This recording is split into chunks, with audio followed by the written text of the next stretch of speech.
Hello, welcome to Crime Bytes, the show where we talk about some truly bizarre and disturbing crime cases. My name is Liz, and today is True Crime Tuesday. So, hi everyone. We're in my car at the moment. I've got Scoot back here. He'll probably hop up in a second because I've got some French fries. I just love McDonald's fries. What about you guys? And I know they're tailbar for me, but you only live once, and they're really good. And I'm also celebrating a little because, well, welcome to Crime Bytes. Like, really, at least half of you, welcome to Crime Bytes, and hopefully more by the time this airs. I hit my 2,000 subs on my 2-year anniversary, and I know everyone's YouTube journey is different, but I was extremely happy about that, and I thought it was the coolest thing ever. And then since then it has almost doubled in a little over, well, by the time this airs we might hit 4,000, and it will be just a little less than a month since that 2-year mark. So thank you, truly, and welcome to the channel. And yeah, analytics tell me about 78% of my viewers are not subscribed. Forgive me, I can't help myself with these. So if true crime is your thing and you find yourself tuning in to me, or you like this video, please do hit that subscribe button. It is a free way to help out the channel. All right, that's my promotion. Let's go Crime Bytes. And I've got my hoodie on too, if you like the hoodies. I've got the Etsy in the description. This has been a dream of mine for a bit longer than 2 years, but all right, let me not get too ahead of myself. So the other thing I'm adding, that as I'm able to start cashing out, I will be donating some of the proceeds of this channel to one of the only houses for victims of human trafficking in my area, which is right here in Western Massachusetts. To learn more about this program, see the link in my channel description. Last Wednesday was also the beginning of Lent, which ever since I was a kid, the name Lent meant something different to me than it probably does to most of you. And I couldn't hear, oh, we're celebrating Lent, without thinking that's odd. And it didn't just sit right. And it's probably because I wasn't raised Catholic. So I learned about that practice a little later in life. I learned about a different Lent first. And if you haven't heard about this one, buckle up, because for the next 6 weeks, we're going to talk about Lewis Lent. Where's Scooty? Here he is. Oh, there's the face. He likes the fries. Hey, there's Detective Scoot Dog. So I've covered serial killers before on this channel, and one thing that bothers me is that each victim in a string of these killings really has their own unique story. And it's like a bunch of separate stories tied into one monster story. And because this story happened in my area and kind of even affected my upbringing, at least to the extent that it made my mom way more protective of me, I mean, I thought we'd spend a little more time with this one and see how it goes.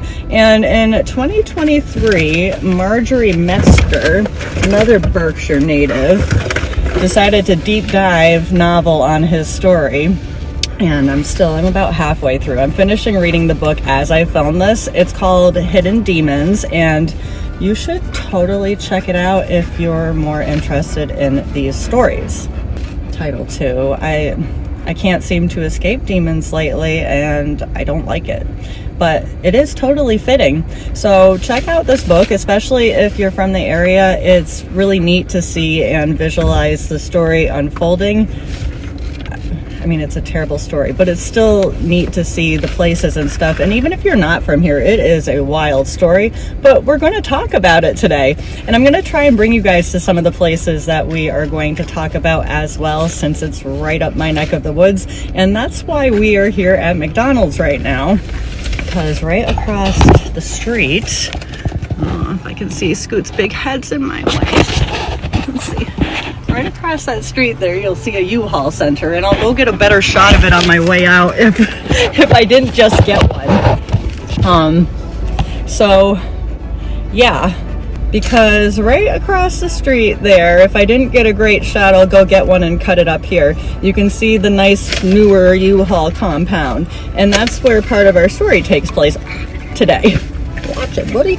And I can't come near here without getting these french fries, so here we are. We're all happy.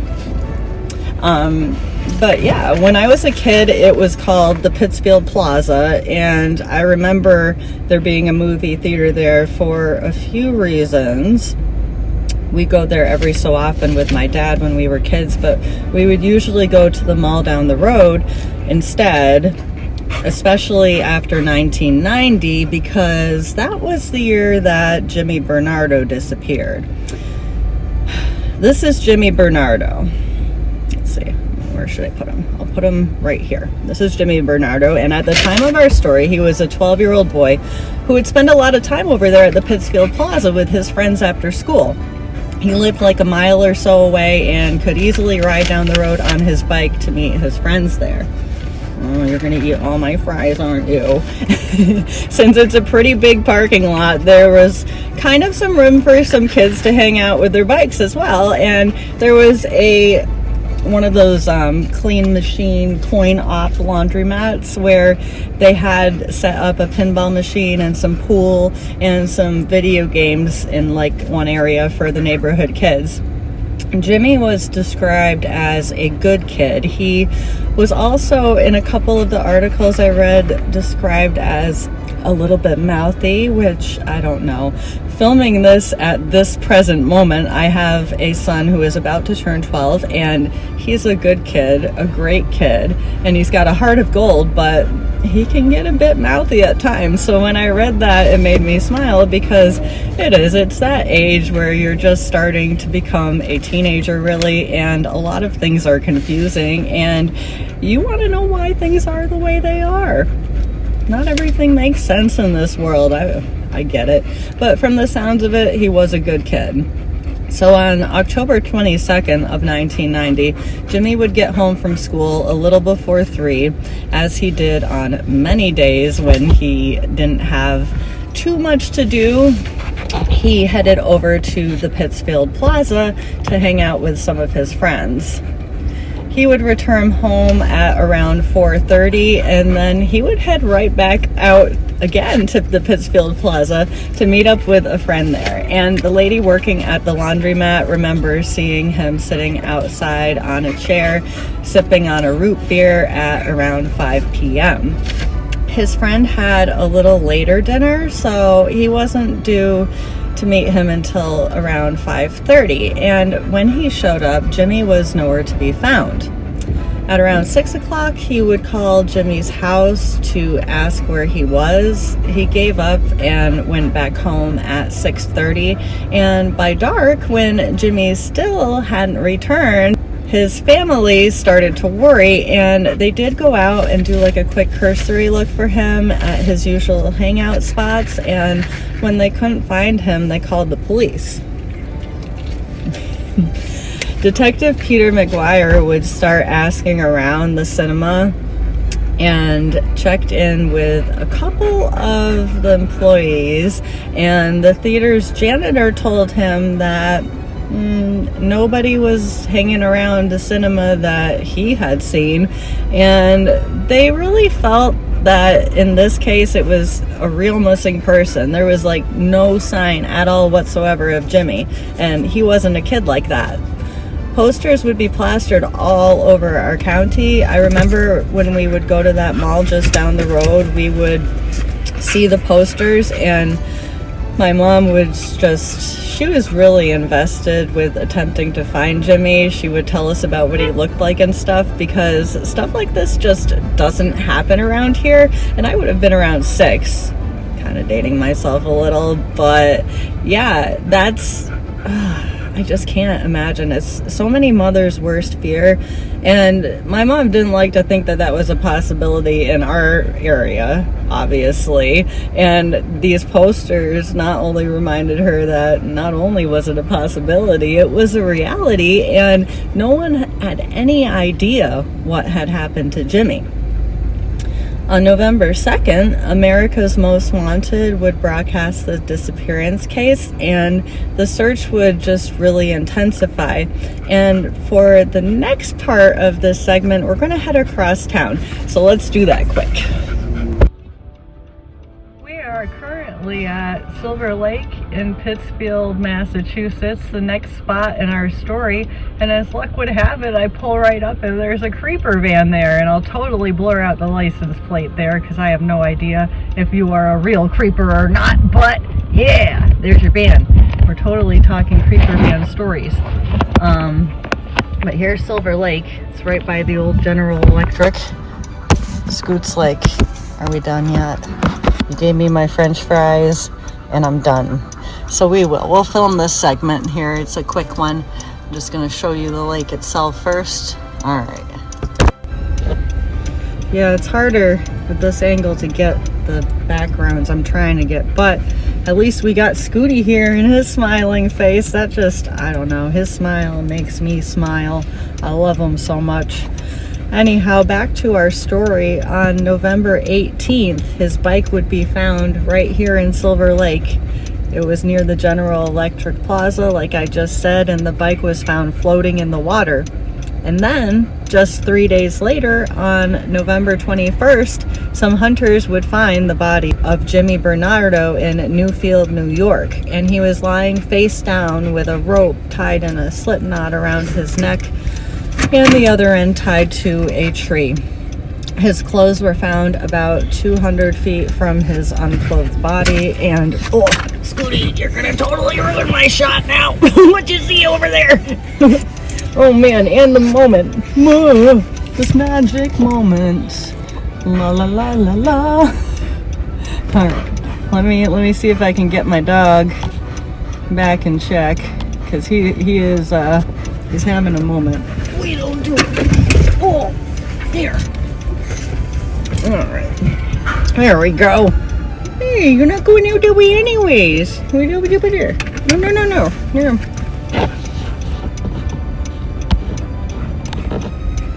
All right, we're good for now. He's looking back that way at something.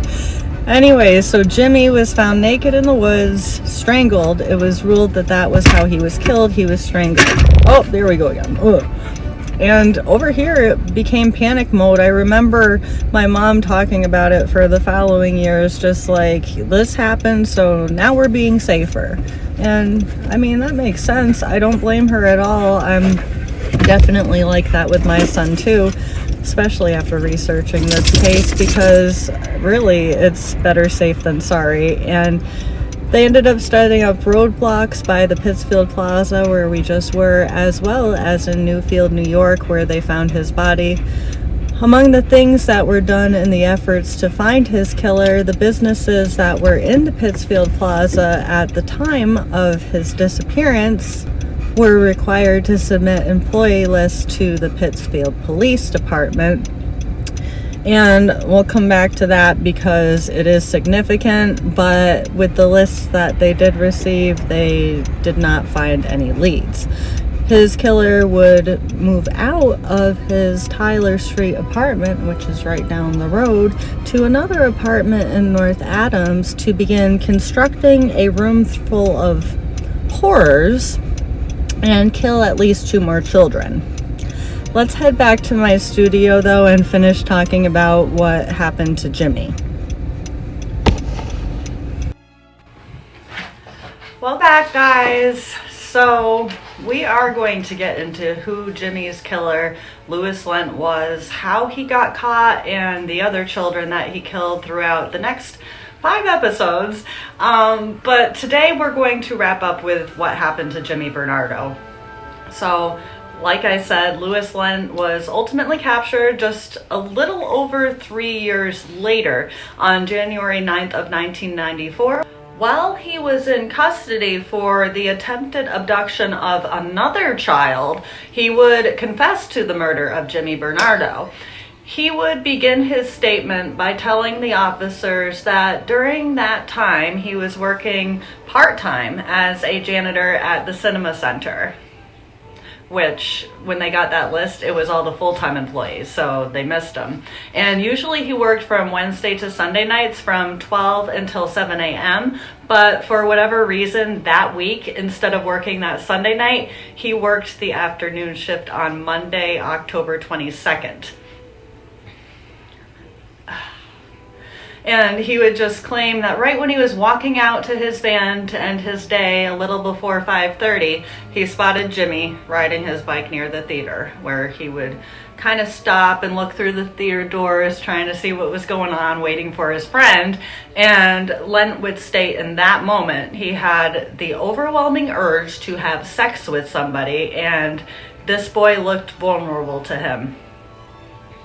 So he walked back over and asked him if he would like to make $5 by helping him move some chairs inside of the movie theater. And the boy said yes, but Lewis realized that he didn't have anything on him that he could tie him up with. So he had him wait at the front of the theater while he went back to his van to grab basically his, I don't know, murder bag, rape kit, one of those things. He had a white canvas bag specifically filled with items to kidnap people with, or children, I should say in this case.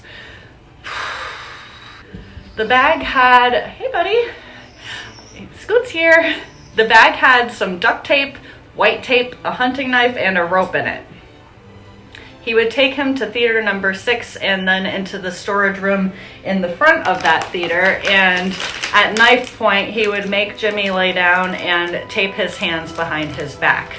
And then he would tape his feet together as well, go around front and get his bike and put it inside the theater and pull it out through the back door, and he would pull his van around to the back of the theater, which in the footage I got before, you can see the front with all those U-Hauls. It's like a huge, impressive front. But if you go around to the back, I'm pretty sure you can't really see too much.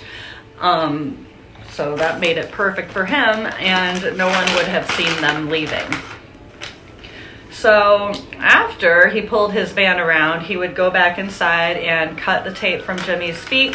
And then he would tell him that if he didn't get into the van, he would take him out into the bushes that were just kind of behind the theater, and he would kill him there with his knife. He would pull his shirt over Jimmy's head to hide the fact that his hands were tied together, and then he would drive him to his apartment. And the apartment he was living in at that time was located on Tyler Street, and the man who owned the apartment lived downstairs alone and rented the upstairs out. You had a clear view of the area's elementary school playground from your back windows too. Today it's a tattoo shop and it's owned by someone else. I will try and cut a picture in here. I still go down Tyler Street at least once a week these days. So yeah, it's just so eerie. But anyways, he drove back here, he brought Jimmy inside, and this is where he would attempt to rape him but be unsuccessful. And because of this, he would decide that Jimmy would have to die. Make it make sense, any of his logic. So he decided Jimmy had to die, and the next day he would fix the tape he had around his mouth and tell him that he was going to visit a man to pick up a paycheck, but that they had to drive quite a bit to get there. He had Jimmy sit on the floor of the van so that no one would see him, but when they got out of Pittsfield, he let him move up to the front seat. He then drove to Ithaca, New York, near where he had grown up. And he would pass through Ithaca and go down a road in Newfield, New York. He would go down a dirt road for a little bit and then park and tell Jimmy that they would have to take a path through the woods to get to this guy's house. And then he would blindfold Jimmy and tell him that the man required anyone coming to his house to wear a blindfold. It's just so shady, and this poor boy must have been terrified. So they start walking through the woods. Jimmy's blindfolded, and Louis would have had the rope just waiting in his hands, and they would get only about 300 feet into the woods when Jimmy would just kind of stop because he's blindfolded and he walks into a tree limb, doesn't know what he's doing. So at this point, Louis would take the rope in his hands behind this poor blindfolded child and get it into kind of a lynch and tell him to stand still, slip the rope over his head, and just pull the knot tight. Jimmy would stiffen, and when he did, Louis pulled tighter and he fell to his side. And when this happened, Louis put his knee to his back and pulled the rope tighter until Jimmy stopped moving. And after this, he still heard him breathing, so he pinched his nose closed until he stopped breathing. But just to be sure that he wouldn't survive, he attempted to hang his limp body from the tree with that rope and then would undress him as well, with his logic being that if Jimmy somehow survived, that hypothermia would hopefully kill him.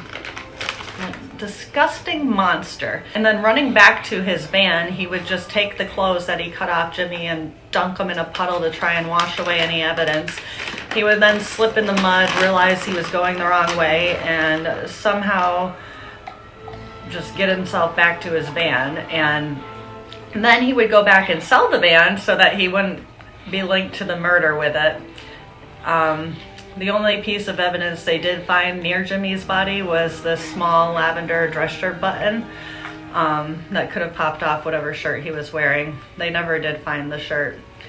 Anyways, 2 years after his confession on June 3rd of 1996, Louis Lent would formally plead guilty to the murder of Jimmy Bernardo.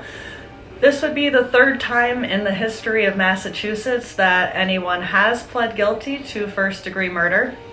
And we'll talk a little bit more about that whole thing in a separate episode.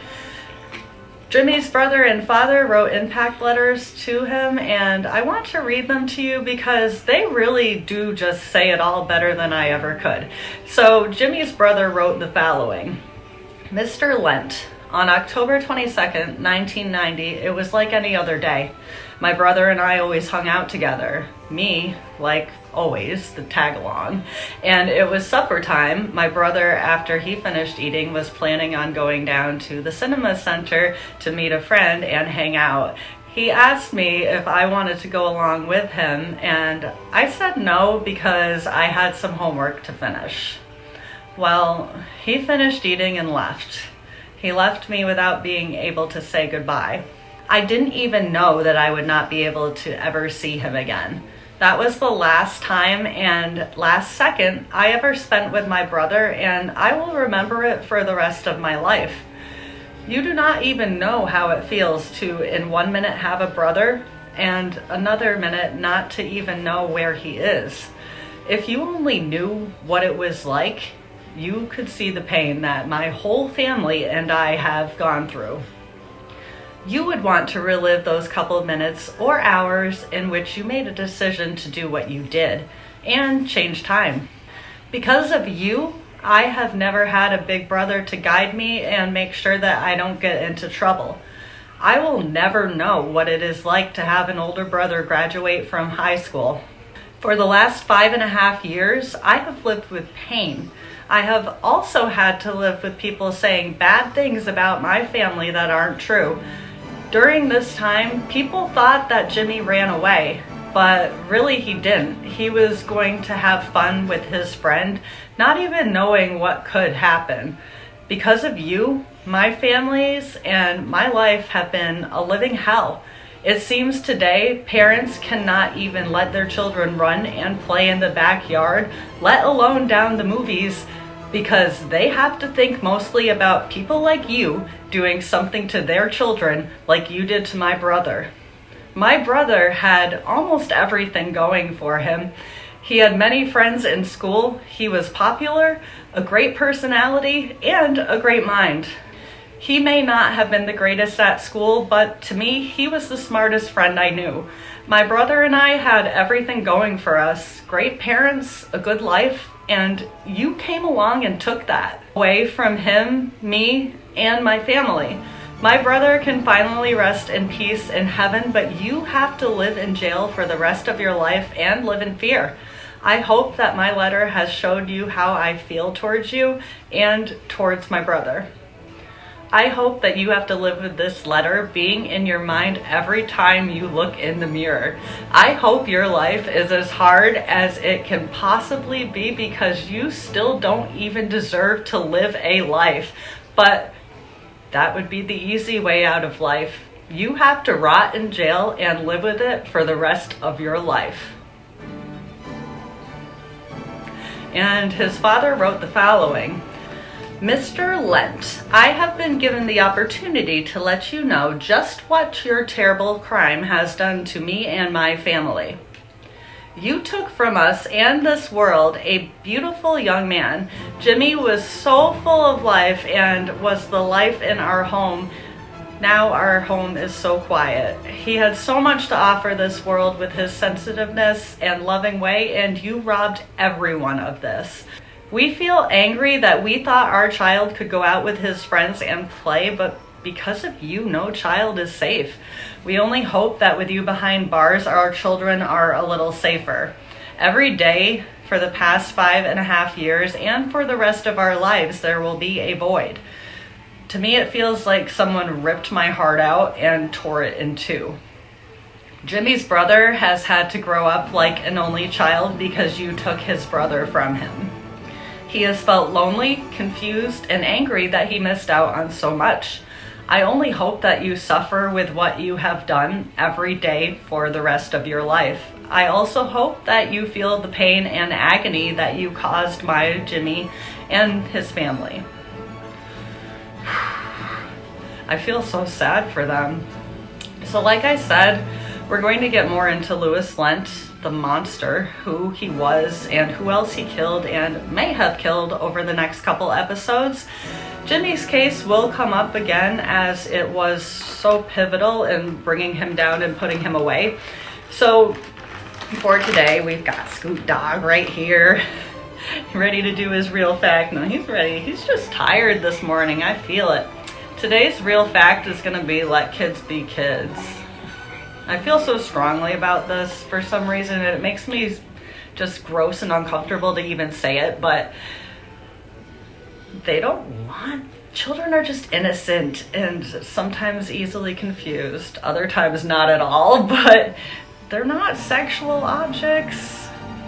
It makes me just feel creepy to say that by any means. All right, but I hope at least maybe one person hears that who needs to. It's one of those topics, like you hear stories like this and you wonder, like, I don't know, does anyone else feel like maybe children are being more sexualized than they used to be? I was gonna say when we were kids, back in my day. My son's got me saying that a lot lately. Back in my day. But back in my day, they weren't so much. All right, but let's get to today's positive highlight. Today we are looking at an organization that I can tell you personally is a great place in Pittsfield, Massachusetts that does amazing work with children. The Kids Place. The Kids Place and Violence Prevention Center provides an interdisciplinary approach with a cooperative team to address the needs of children who have been subjected to violence, whether themselves or whether they were witnesses to family violence.